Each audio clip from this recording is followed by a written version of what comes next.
want to thank everybody first off for sticking around this long and coming out to your first ever PlayStation experience. You guys having a good time?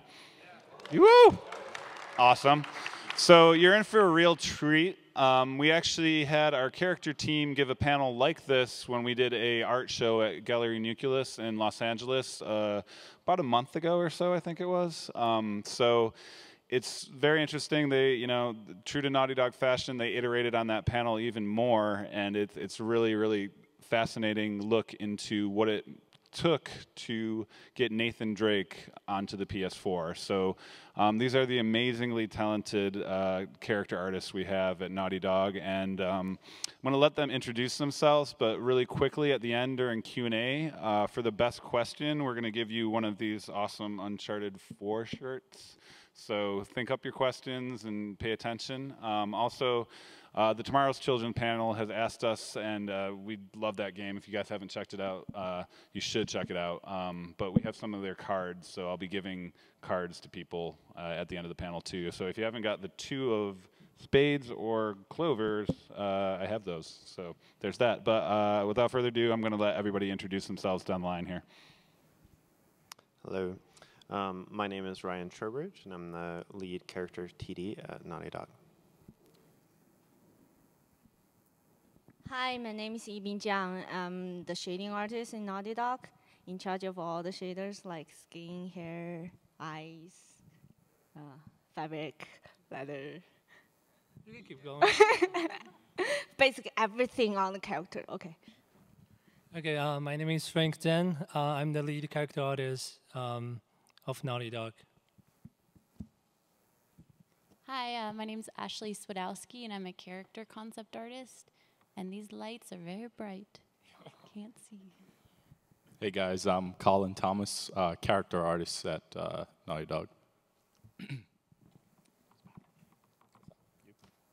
do we want? We're gonna start. Or are we just jumping in? Let's just start. Can we maybe like dim those lights just a little? I can't.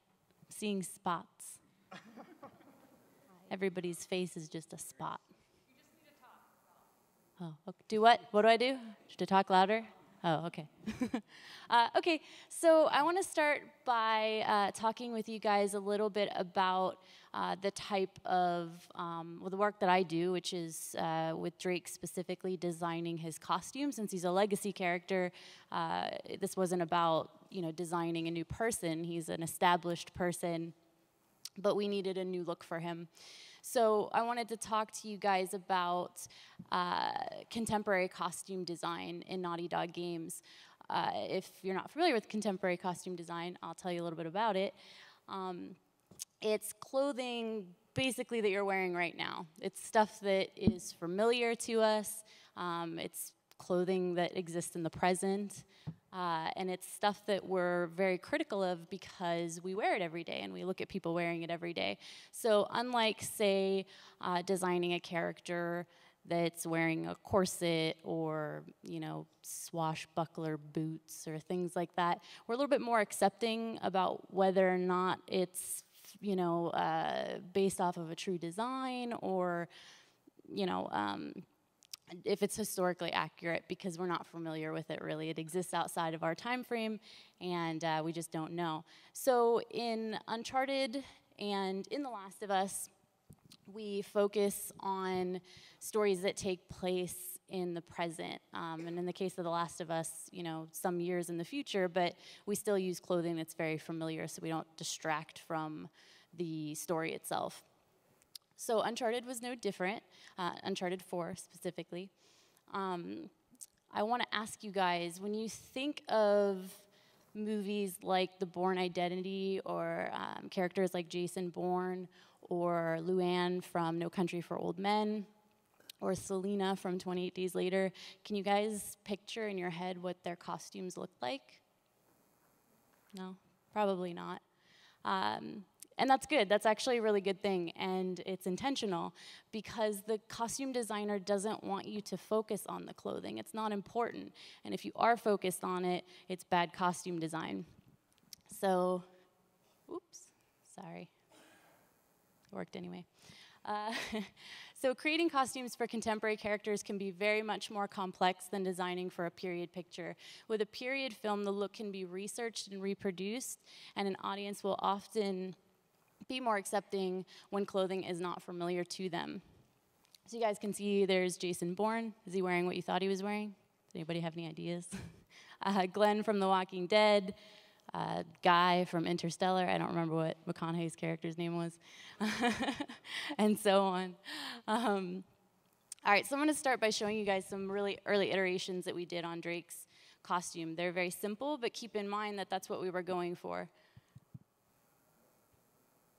Hello? No, that's the wrong slide. What happened? I'm going to go here. I'm clicking that one. There we go. There he is. So these hopefully all look familiar to you guys in that they feel like outfits that Drake would wear. They feel true to the person that he is. He is already established. He has kind of an established look, having existed through 3 different games already. And these are just base outfits. So we're looking for kind of what's the foundation of his costume going to be. So none of these are the final piece, but they're all kind of, pieces were taken out of them. And, we had discussions about, we know that we're visiting Drake when he's been out of the game for a while. So that may mean some passage of time. How can we reflect that in his clothing? Is he still just running around in jeans and a white t-shirt? Or has he evolved a little bit beyond that? Doing all right? Just click here. Same sort of thing with the holster design and pouches. Anything that we were going to stick on Drake, we really wanted it to be very simple. And again, to not distract from the head model, the actor's performance, the mood of the scene. So we did explore some different things. You can see, like, the second one especially is really complex, and it's interesting, and it's kind of cool, and it'd probably be fun to cosplay, but, we didn't go with that because it didn't serve the function that we needed, which was to create, a very filmic, cinematic game with filmic and cinematic characters. So here's our final Drake. This is what we went for. We were looking for something that felt like an adventure. To me, there's some Indiana Jones laced in here. It may not be obvious where exactly, but it definitely has that feeling to me. We settled on a really simple holster, really simple pouch, and then, we get to accumulate cool things throughout the game, guns and stuff like that. So, he does get some more add-ons, but even with that stuff, we were really focusing on how do we keep those things subtle and really not have them steal the scene. When Drake is having a serious conversation with somebody, do you really want to be focusing on, a big neon thing strapped to him or whatever it would be, grenade? So I'm going to go ahead and pass it off to Colin, because at this point, once we have an approved concept, I'm going to be working with Colin and passing him finalized concepts, as well as reference pictures of materials and whatever I can help him with so that he can turn this into, what you end up seeing in the game. Hey guys. So I think, as Ash mentioned, one of the challenge of this guy was to upgrade him or update him from the previous game. And for me particular, it was the outfit. It's not right. For me in particular, it was the clothing, and how do I update a legacy character and make it feel more natural and just more natural in general. One of the challenges for that was definitely, in the past, we had to sculpt these things by hand, and we still kept a lot of that sculpting by hand, but what we did was we incorporated a new program called Marvelous Designer. What that allowed is, it allowed for us to get really natural draping on characters, and I think even before I get into this stuff, the first thing we did actually was we would get a concept sheet describing the materials and the a reference sheet, I should say, describing the materials and all the properties of his fabric. Like, here's the wrinkle that I want. This wrinkle, Colin. Sculpt this wrinkle in this picture. Yeah, or like what level of distress should the clothing be? You know, is it really dirty or is it like muddy? And this stuff obviously is also taken into consideration later stages, you know, of the game where he will be sliding around and running through jungle and getting dirty and messy. So, and all that is not in this slide, but we do have a reference sheet where we get a lot of that stuff laid out. So yeah, I would then take that and I would basically start modeling the character. So as you can see here, I modeled like his holster and his shirt and all his pouch and his pants and everything, and we just kept going back and forth in terms of, is this the right feel for Drake? Does this, you know, is it form-fitting enough? Is it too baggy? Like, we went through a ton of iteration where, you know, it was too loose or certain folds just didn't feel like Drake. Even the half tuck was a definite challenge, you know, to get right, because we had to take in consideration, you know, is it the right shape? Is it stuff like that. Is really interesting. So from that, I then take this into our sculpting program, and I added a lot of wrinkles, and I made it more high res. You know, I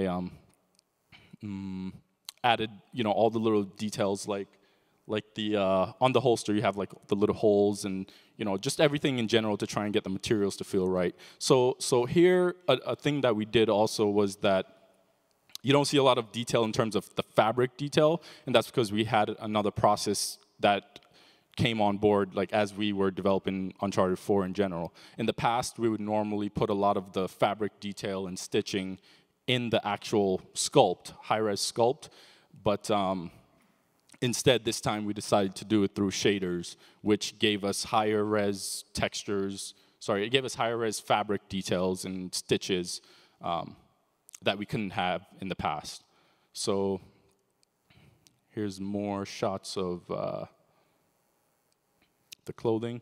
And this is his full body. And again, you can kind of see like we took in consideration the folds on his clothing. And, you know, is it too tight? Is it the right, you know, level of detail for Drake in terms of like, does these folds fold weird in certain areas, and just things like that. Like even the fold on the back of his shirt was intentional. And if you look back, if I could go back on the original concept, like a lot of that stuff was defined in the concept, and we took that into consideration. We're very concerned with folds. A lot of our time is spent talking about folds. Also, when we're doing this, we need to take consideration because for the later pipeline, it will be rigging. Yeah. And yeah, absolutely. So rigging, which he'll get into later, we have to consider certain things like, are these folds, because initially this had a lot of fold around the knee area, and we have to take in consideration, you know, what that would look like once he start bending and moving around. So, and around the arms, and just in general, everything had to work for rigger, which is the next person in the pipeline. So let me move on to another. So here I'm showing actually some of the details on the stitches that I mentioned earlier. Our shader artists actually did a lot of that, but we as character artists had to set up the models to make sure it's able to do that. But you can see like we have a lot of control in this, how small the stitches are in general. You see here. Before, if we really compare with last gen, how did they do their texture work? All this detail, they will basically paint it into the diffuse, which is the color map. Right. And for the next gen stuff, we'll be able to get more detail because we can basically separate that in a very small map. Right. And it's tieable as well. So. Right, yeah. So a lot of that stuff we were definitely able to handle in shader as opposed to sculpting it into the high res, and that helped a lot to maintain from as it goes in game to cinematic the same level of detail. So nothing drops in terms of detail level once it gets into the game. So I'll go on to the next slide. And this was definitely represented all over. Like you can see on the holster, we have stitches along, you know, and our shader artist will get into more how she went along making that stuff. But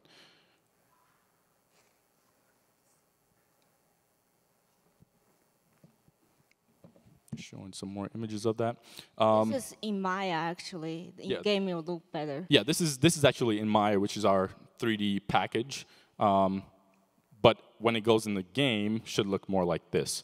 And this is, what the final result of, her shading on the clothing and the modeling that you saw earlier, all the stitches. It's stuff that you don't really see at this level, but once, the camera gets close up on the character, you'll be able to see all that small fidelity. And it helps from a distance, I think, too, just in general. So from here, I'll pass it over to Frank, who handled a lot of the facial sculpting on Drake and all that stuff. So. Hey guys, so my job, basically, my task for Drake's is I overseeing and help developing the final look of Drake.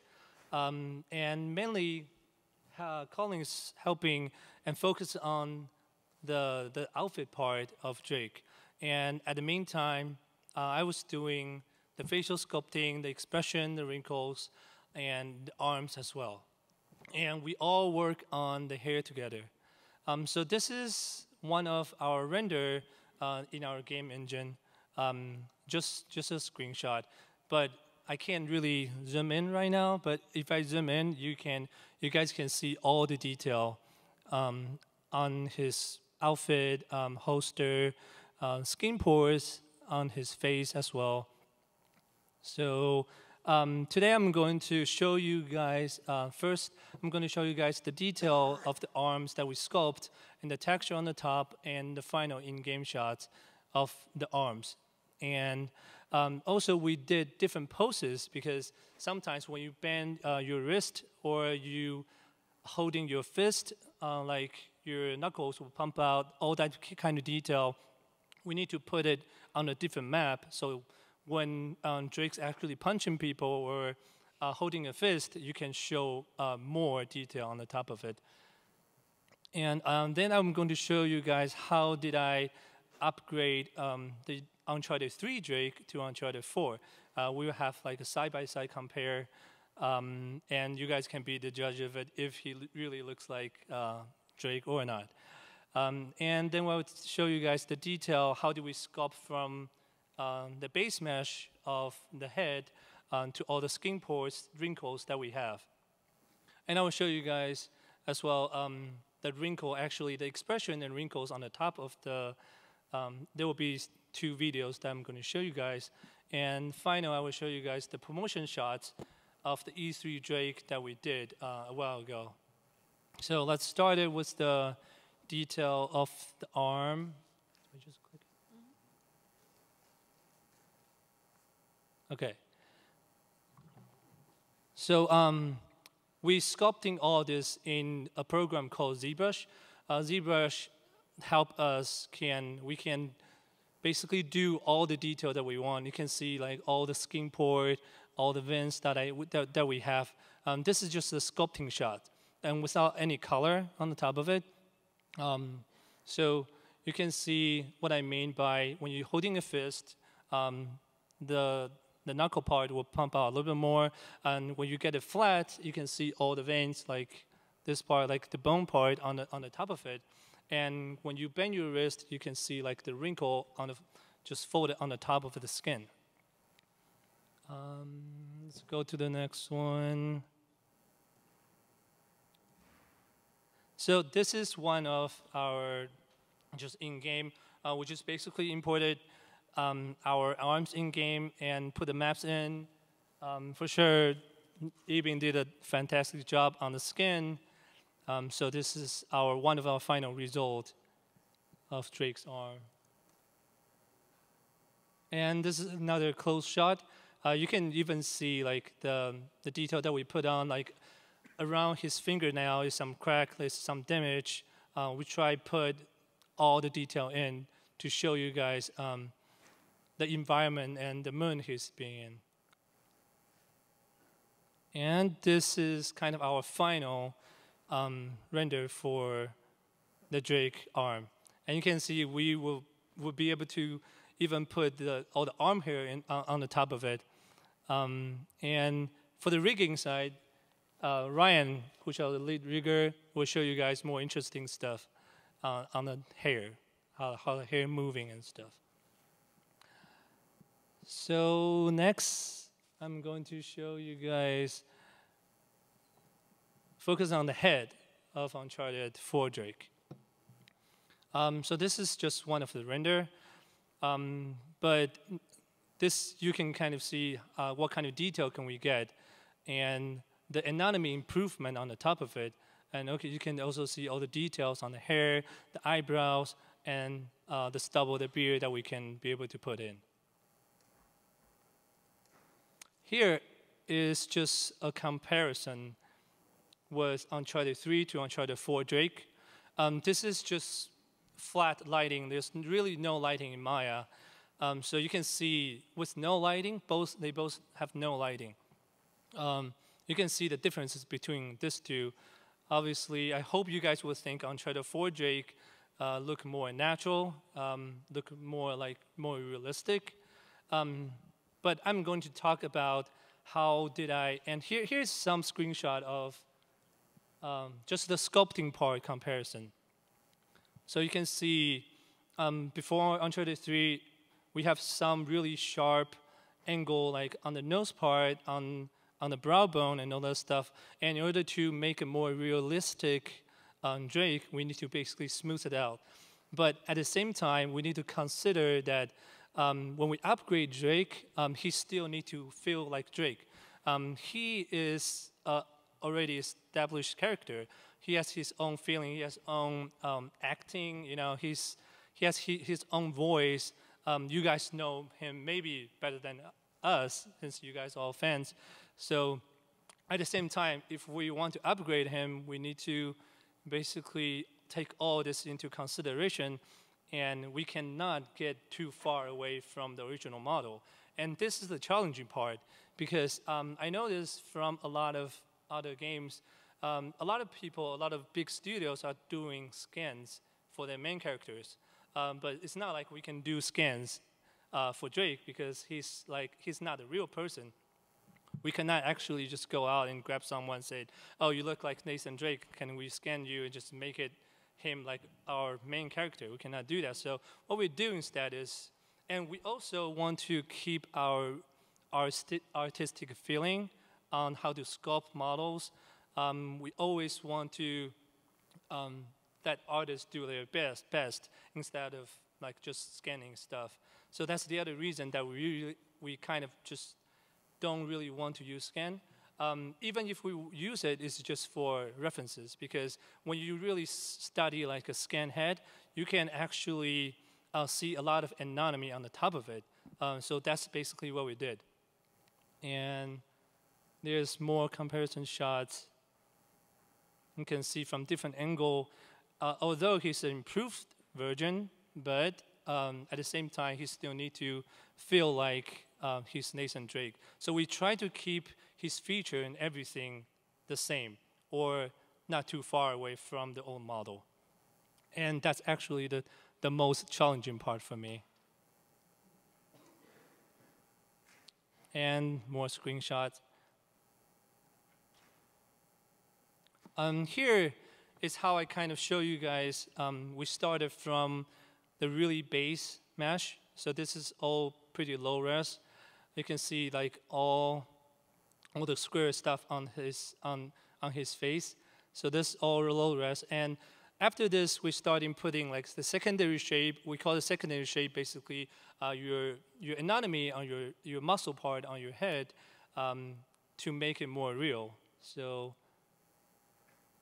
and it will be more smooth as well. So that will be the next part. And the next stage will be just putting all the wrinkles, small skin details, skin pores on the top of it, which will be this. And then after this, we kind of just color on the top of it. So this will be the color version. Of course, you guys will see there's some cut of his forehead, because we wanted him to feel like he's wetter, he's older, he's been through a lot as well. And the next one will be this one of just screen grab from the in-game screenshot.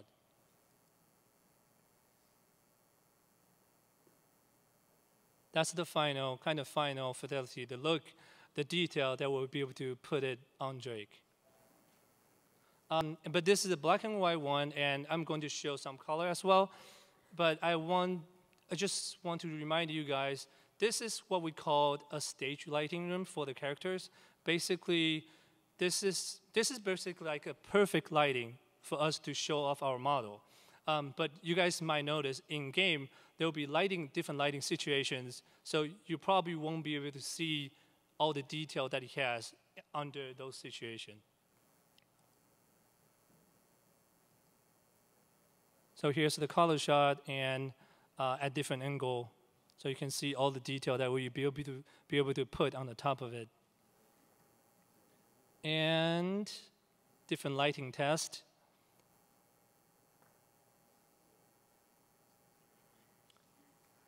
So right now, we're going to show how do we do the wrinkle map on the top of it.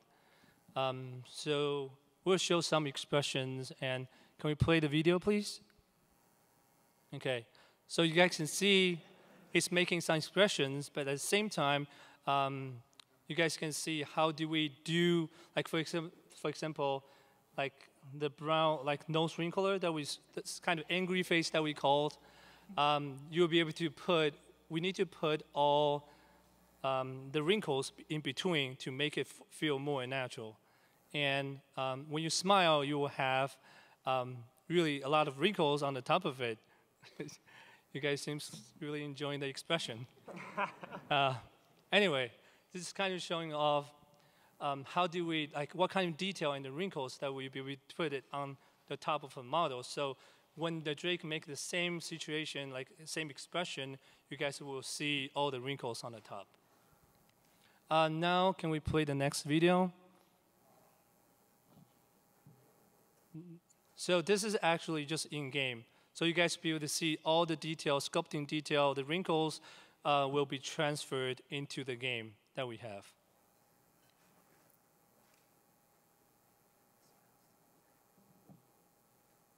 You can see brow rays now. You can see all the, the wrinkles on the top of it.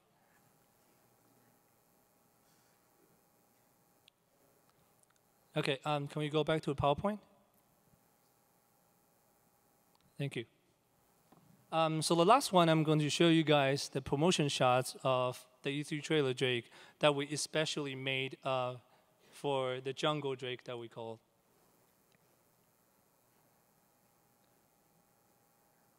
So as I said, from the start, actually helped a lot from the concept, and then we decide an expression on the top, and we post it, and then we add all the detail on the top to make him feel that we want him to feel. Like you can see, he's more aged, it's been some time, he has some bruise on the top of it, some dirty part, and sweaty, all the sand on the top, you guys can feel it. And chest hair. And chest hair, you guys can see that. More close shots. More close shots. As you guys can see, we'll be able to put like even the sweating feeling on the top of his forehead, which even help a lot. So at final, I'm going to show you guys the video that we'll be able to put out just for we call it the turntable of the next gen Drake. Can we play the video, please? And the next, we'll just give it to the very talented shading artist, Yibin Zhang. She will break down all the materials of next gen for you guys. Thank you.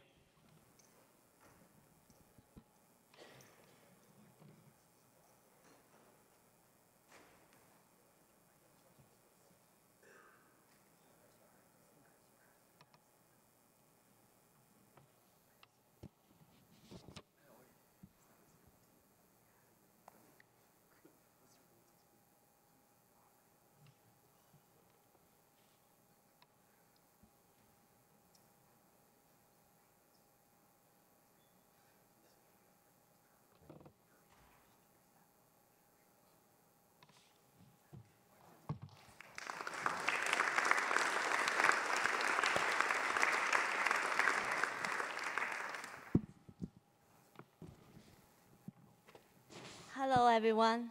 I'm Yibing. I'm working for all the shaders for Nathan Drake. And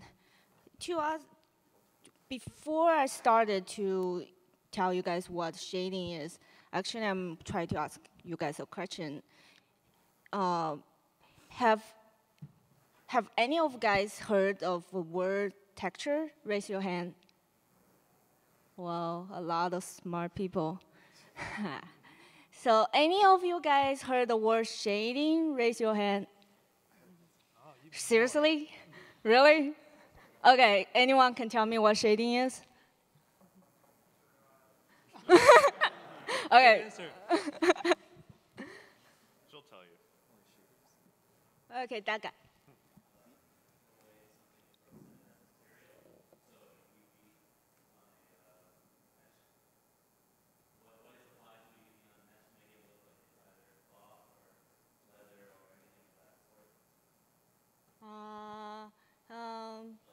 Close, yeah. I would say shading is adding depth to something. That's my easiest bottom line answer because that's really what it is. You're creating a shape. Adding Shape? depth through something. Depth? Adding depth, sense of shape. Kind of. Yes. How the lighting react with the material and make it look realistic. Okay, I want to show you guys a video which demonstrate how the shading artists work in Naughty Dog. Can we play the first video? You can see some changes happening.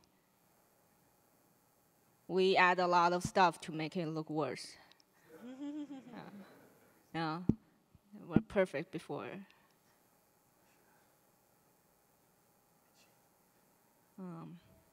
When the video play the second time, I can actually demonstrate what we put it on.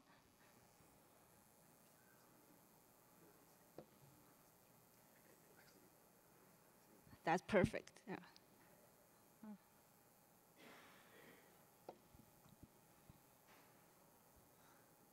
Okay, we start with really simple shader. It look like plastic, and we make it look like fabric, and it's go too fast. We add some sand, add some agents, add some details, stitches. Oh, yeah. Do you notice the land actually changed too? Like the mud, the water, and the sand, the dirt, the stitches. The same fabric details, aging, the sand, the dirt, the stitches. Okay, we add some subsurface. Look at the eyes, the reflection and the shadow of the reflection. Okay, we can stop the video now. Can we go back to the PowerPoint? Thank you. Not this one. Next one. Oh. Sorry. Oh, no. I don't know it. Click. Go down. I will click for you.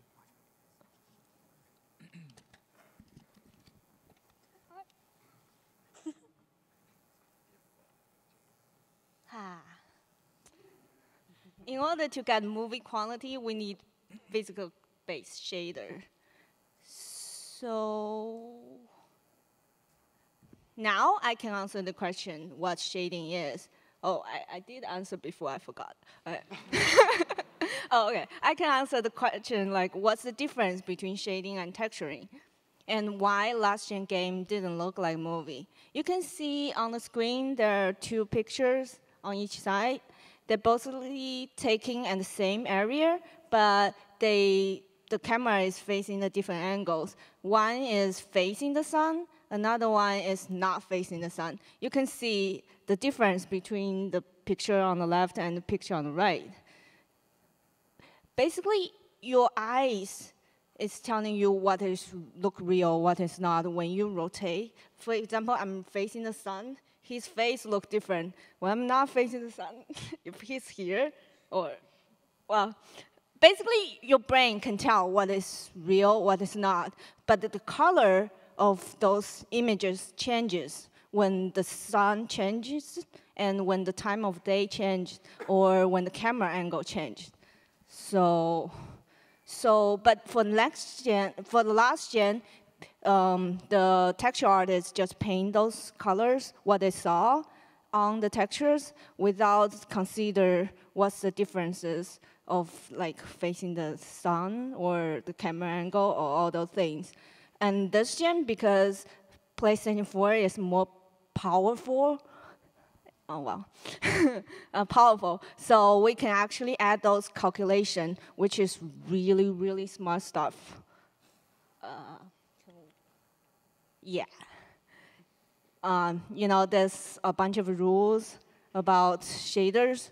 Over the year, there's a lot of really smart people dealing with it, like reflection, refraction, Fresnel effect, microfacet, and subsurface. I didn't know people actually take a picture of this. I thought you guys would think it boring, so if you guys think it's cool, I will add more stuff like this. Down, Frank. Down? Yeah. Frank. Up, then. Okay. So in order to achieve the movie look, we have to reproduce all the shaders in our engine as close as real life. Nowadays, the movies, like the CGI movies, looks pretty much like real life. Why is it so hard for game? It's because I worked in movie before for like 3 years, and I know in movie they have like really powerful render farm. Some big movie studio have like that big of the room with all the machines, and then render all together for like 5 hours for one frame. But like for game, we have one console, and we have to render real time. Like when you play, it's render. So in order to achieve the real life look, it means we have to pick the most considered decision, like how we can achieve that.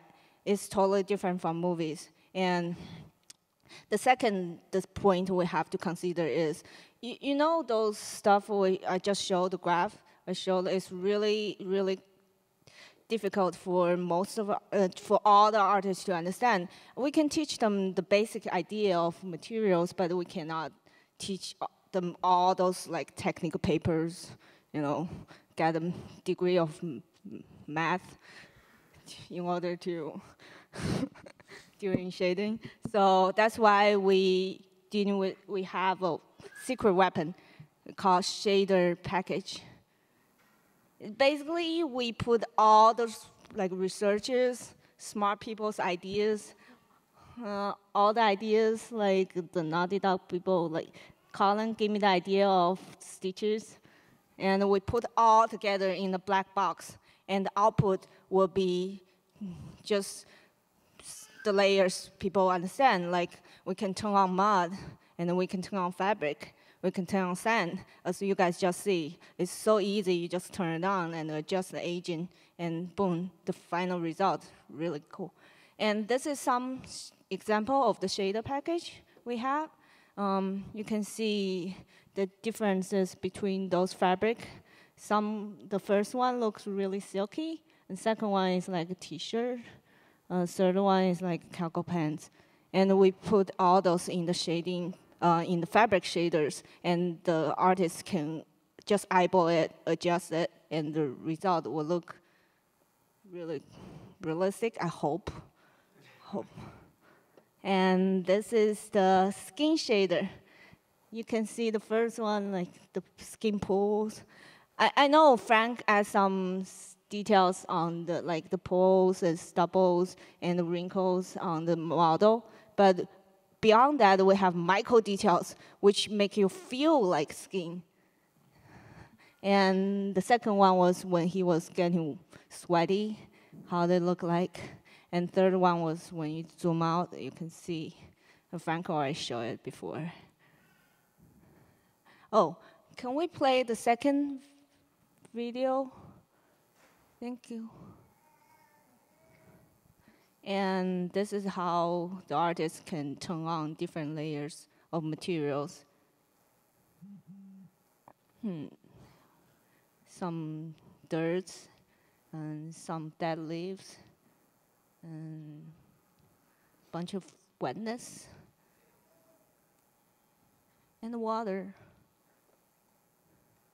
and down the fabric details, and we adjust the size, and then we make it adjust the aging of the fabric, add some small wrinkles, if you guys can notice, and some sand, and some wetness.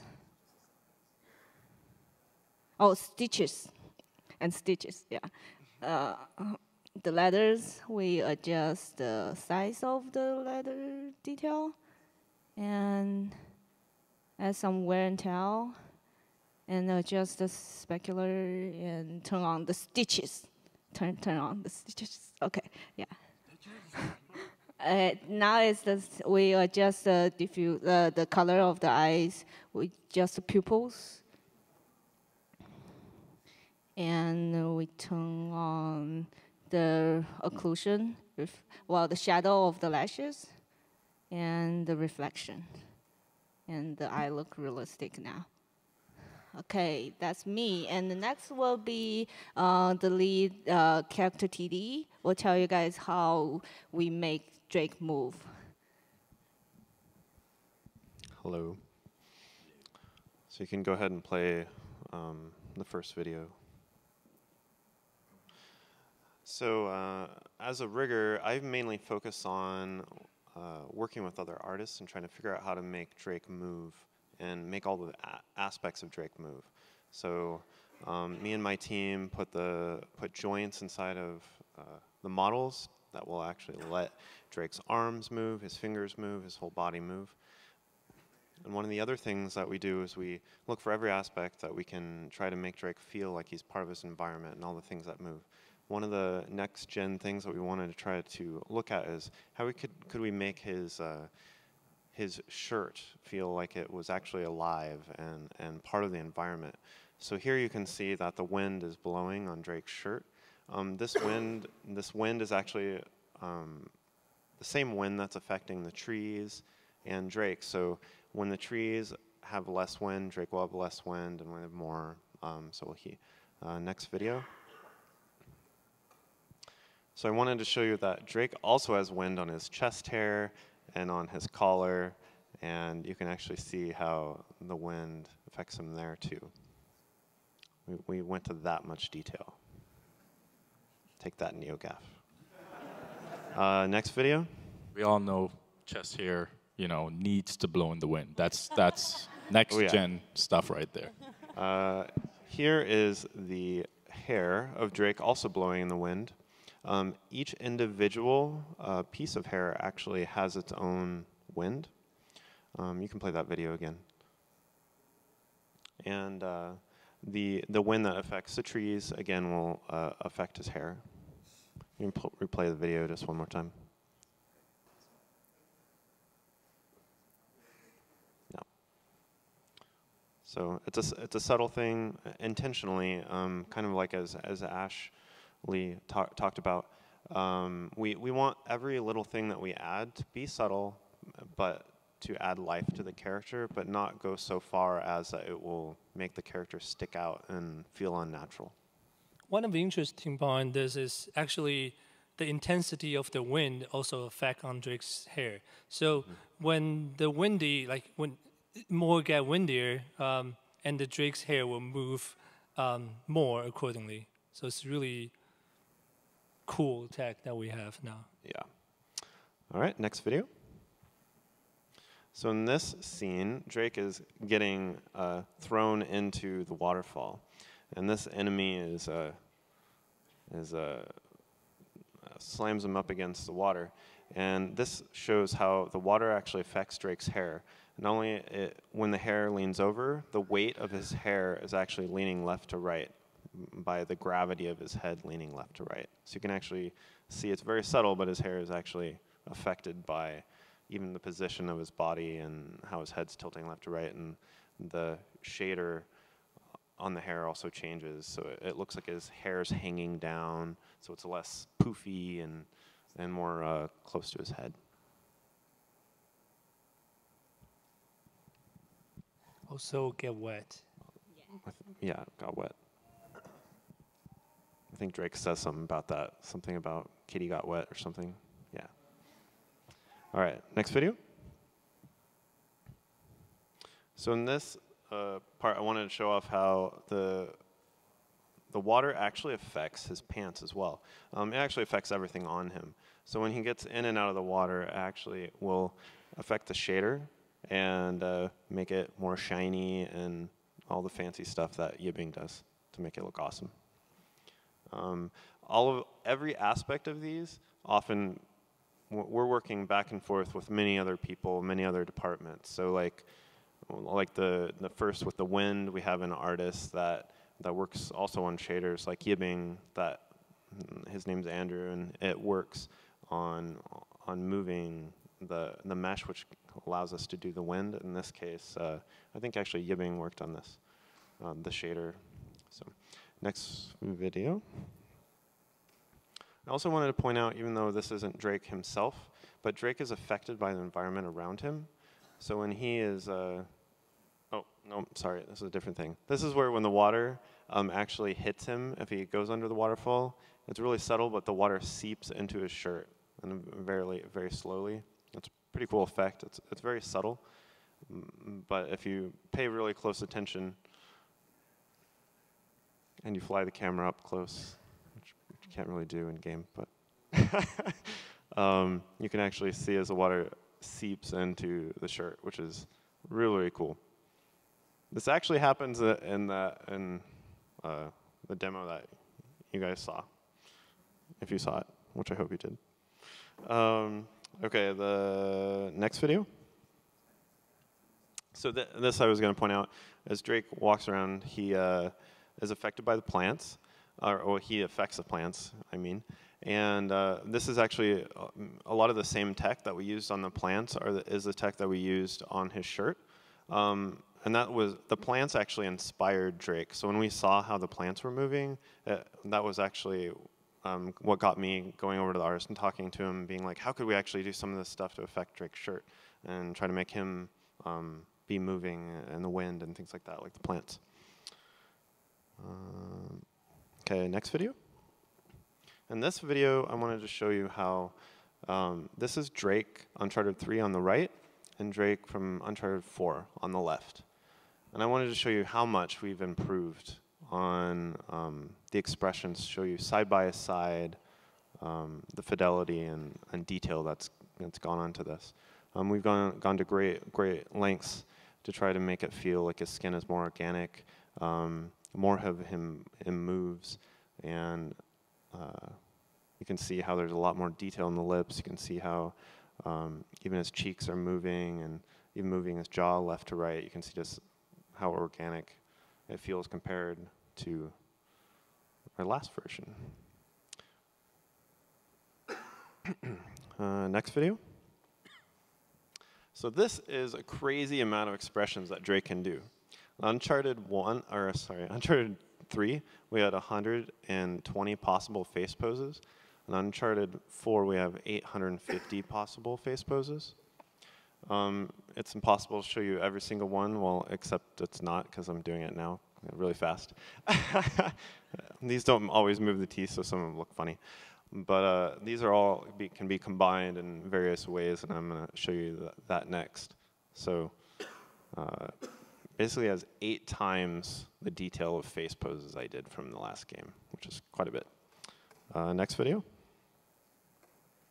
So here I wanted to show you more in detail, just slowly going through some of the poses. Here on the right is like a control panel that the animators would use to animate Drake. It's broken up into different areas to help the animators find controls quickly. And as you can see, as Drake's opening his mouth, it's affecting his neck, it's affecting his jaw. Here we're layering on some raising up the lips and lowering the bottom of the lips. All this is broken up into very distinct muscle movements, which is very similar to how a real human face works. We've went to great lengths to try to make it feel like it is possible for the animator to make every possible face movement based on facial, realistic, real-world muscle movement. And actually helps in guiding us and how we can make Drake feel more and more realistic. We have this where many face poses combine, like that was combining keeping the lips closed while opening the jaw. You kind of saw this when Frank showed earlier. This is where now when we would do an extreme expression like a stressful expression like this, you can actually affect his neck. We previously had nearly no movement in the neck on the previous Uncharted. This is a more complicated facial pose to make, the shush pose. This takes an incredible amount of detail to get a pose like this to work. It may not always be appreciated, like if you were, but when you actually see a human talking, some of these things you need to be able to try to achieve them, but it's very difficult to get all that detail. And now on Uncharted 4 and with the power of the PlayStation 4, we're able to have so much more detail put into Drake. Here, just showing a lot of subtle movements that we have for the animators. We have everything from just little nose movements to being able to puff up his cheeks, so it feels like maybe he's holding his breath underwater, or maybe just filling his mouth with a little air or something. Okay. So here we just have him lowering his eyebrows, raising up his eyebrows. All these subtle movements. You can even see all the detail in the brows.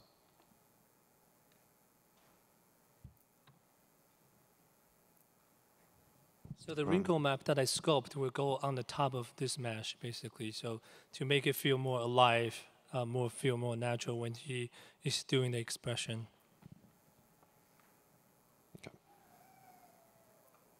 Okay, next video. I want to show this real quick. Basically, also when we move the eyes, the animators basically can move the eyes around, and all of the eyelid movement is automated. So it makes it very easy for the animators to get their initial pose, and they can even close the eyelids and then continue to move it around. You can see subtle movements of the eyes affecting the eyelids. All right, so that'll be the end of our talk. I'd love to show you a ton more, but we only have so much time. So if you guys have any questions, feel free to step up to the mic. Cool. We're going to have time for just a couple questions, unfortunately, here. Yeah, let's fire away here. All right, so I just wanted to thank you guys for your work. Drake looks great. And when I say great, I mean sexy. So my question is, when you're designing a character with Drake or any character you might have designed, is there a discussion on how attractive a character should or shouldn't be? This one? No. We'll definitely talk about, we'll have a lot of really detailed conversations about conventional beauty standards in games and, what makes somebody heroic versus not. So we definitely have those conversations. Funny story. I'm the first female concept artist to work on Drake, but I am not responsible for his low-cut Henley and his chest hair and his muscular pecs. That was actually Neil Druckmann that pushed that. So I just want to put that out. Someone's recording this? Sorry, Neil. Thank you. I have a technical question about when you were talking about the wrinkle maps. Are they specifically like multiple normal maps changing when it comes to wrinkles? Yes. To answer your question, yes, that's multiple wrinkle and normal map on the top of it. And also, what is the resolution of the normal map and textures and stuff like that? 1K. 1K? Okay. I think I'm going to hop in because the other panels I've seen have been going back and forth. So the topology on that model, that's gorgeous. Congratulations on that. It looked really good. So say I were to put in an application to Naughty Dog for an internship or whatever, what are the skills that you're looking for in a modeler specifically, just to consider even? Oh, this one doesn't work. Yeah, they're all hey. Oh, okay. Sorry. I think in general, when it comes to topology, personally, I really like clean topology, obviously, if you look at any of that stuff. But one of the things we look for, I guess, when we're looking for people is, how well you guys really work with people, and just can we get along? Because we're going to be doing that a lot, obviously. During crunch and all those other times, you guys got to be able to handle each other. So yeah, having to deal with people in general and just having a good attitude, I think. I know sometimes we get applications and some people don't want to take the test and stuff like that.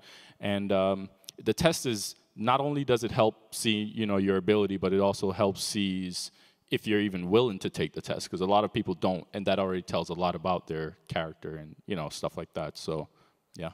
Yeah, being a team player is definitely one of the really important aspect that we see if we want to hire you.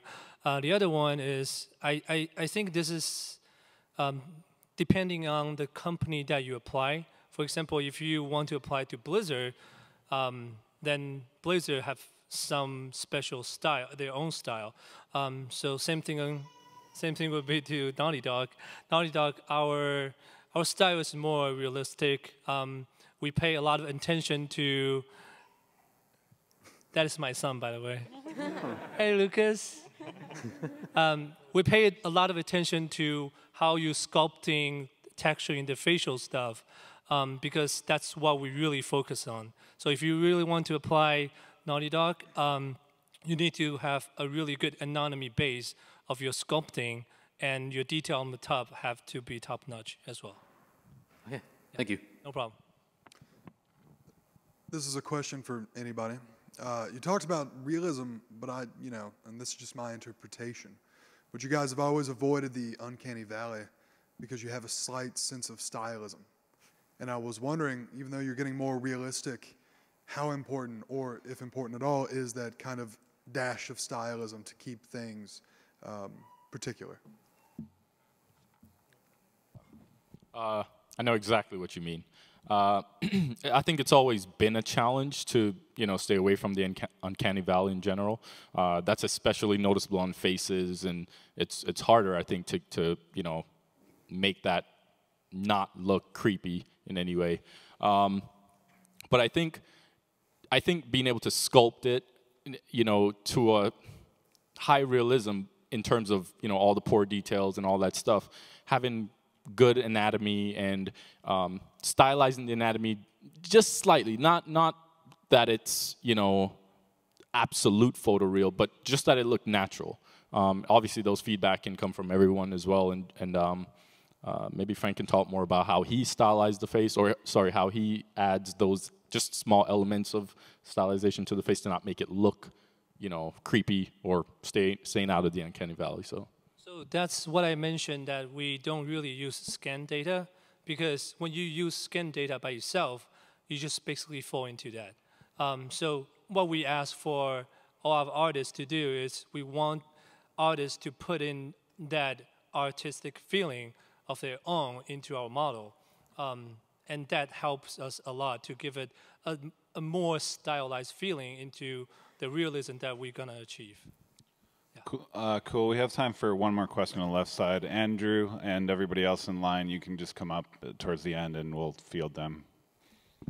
How often has art and design been inhibited by technological difficulties? Like, how have you had to scrap a lot of good design or art elements because you didn't have the technology to work with it? Or conversely, have you had to write tools to incorporate really good ideas? Colin will be the perfect one to answer this question. I think that starts obviously from the concept stage, meaning, are you going to add certain elements to the characters that we can't yet do? We obviously have to speak with riggers and make sure it's possible to be able to do that kind of stuff. let's say you want to add a, I don't know, a jacket onto Drake. Like we need to know that we can, you know, rig it to move naturally and all these other things. So it starts from concept, then we have to make sure that people in the other pipelines can actually achieve it. But in terms of, there's a lot of things we can't do that we kind of have to scrap or rethink, you know, based on technology and stuff like that. So I think in general, and that affects everything, not just model in general, which is what we focus on most, but that affects the actual game design as well. You know, maybe there's some things that we just can't do yet. Like we want to make a mountain fall or something crazy. I don't know what's next in Uncharted, just saying. Yeah, so in general, it's always, you know, balancing act. So. To be more specific, Colin is really talented, and we basically developed one technical point that we can actually make the clothing moving feel very natural. But just because some of technical difficulty that we have, all those ideas, even though we can kind of we know exactly how to do it, but we won't be able to put it in the game. And sometimes it's really frustrating, but as an artist in Naughty Dog, you just need to always work with what you have, because as a character artist in Naughty Dog, they gave us a lot of freedom to develop what we want to apply on the character, and we're really lucky to be in this company, and we really appreciate what we can do for the model. Thank you. Awesome. So thank you, everybody, for coming out to this. PlayStation